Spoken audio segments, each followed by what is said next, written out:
Selamat pagi Bapak Ibu, Saudara yang diberkati oleh Tuhan. Senang sekali kita berjumpa kembali dalam renungan pagi. Firman Tuhan pagi hari ini terambil dari Ulangan pasal 1 ayat yang ke-7. Firman Tuhan berbunyi demikian, "Majulah, berangkatlah, pergilah ke pegunungan orang Amori dan kepada semua tetangga mereka di Araba Yordan, di pegunungan, di daerah bukit, di tanah Negeb, dan di tepi pantai laut, yakni negeri orang Kanaan, dan ke gunung Libanon sampai Efrat, sungai besar itu." Demikian firman Tuhan. Tema renungan kita di pagi hari ini, merespon secara negatif. Bapak Ibu Saudara yang diberkati oleh Tuhan, kalau kita memperhatikan perjalanan bangsa Israel keluar dari tanah Mesir menuju ke tanah perjanjian itu sangat panjang dan lama. Bangsa Israel harus terlebih dahulu mengembara dan berputar-putar di padang gurun selama 40 tahun lamanya sebelum mencapai tanah perjanjian.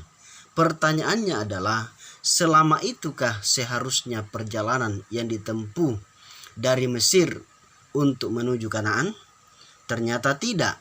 Karena firman Tuhan berkata 11 hari perjalanan jauhnya dari Horeb sampai Kades Barnea melalui jalan pegunungan Seir. Ulangan 1 ayat yang kedua. Berarti untuk mencapai Kanaan normalnya mereka hanya butuh waktu 11 hari perjalanan.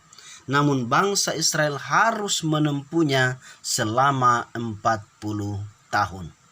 Mengapa demikian? Apakah karena medan yang harus ditempuh terlalu sulit? Atau apakah tantangan yang harus dihadapi terlalu besar? Ternyata bukan. Tetapi Tuhan mengizinkan bangsa Israel harus mengalami proses panjang selama 40 tahun karena mereka merespon secara negatif.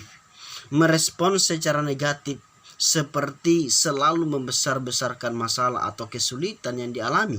Merespon secara negatif adalah tanda ketidakpercayaan atau meragukan kuasa Tuhan.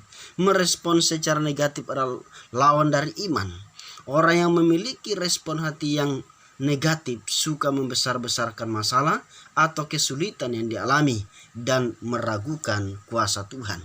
Sehingga janji Tuhan yang seharusnya dapat segera mereka nikmati menjadi tertunda begitu lama.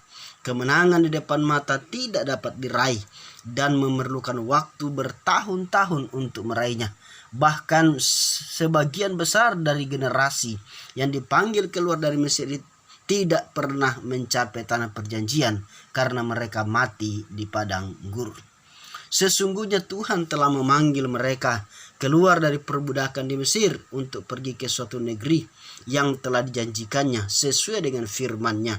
Sebab itu aku telah turun untuk melepaskan mereka dari tangan orang Mesir dan menuntun mereka keluar dari negeri itu ke suatu negeri yang baik dan luas, suatu negeri yang berlimpah-limpah susu dan madunya. Keluaran 3 ayat 8.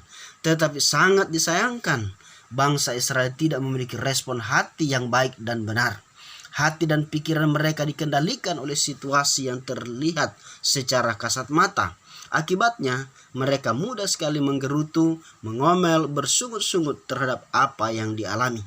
Pengalaman masa lalu yang menyakitkan di Mesir telah membentuk pola pikir mereka, sehingga mereka berpikir bahwa hidup mereka tidak mungkin menjadi baik.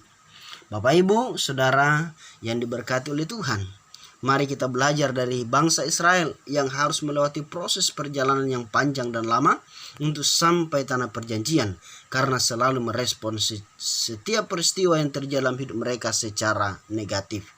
Karena itu, mari kita belajar meresponi setiap peristiwa dalam hidup ini secara positif. Demikian firman Tuhan, kiranya memberkati kita di pagi hari ini. Amin.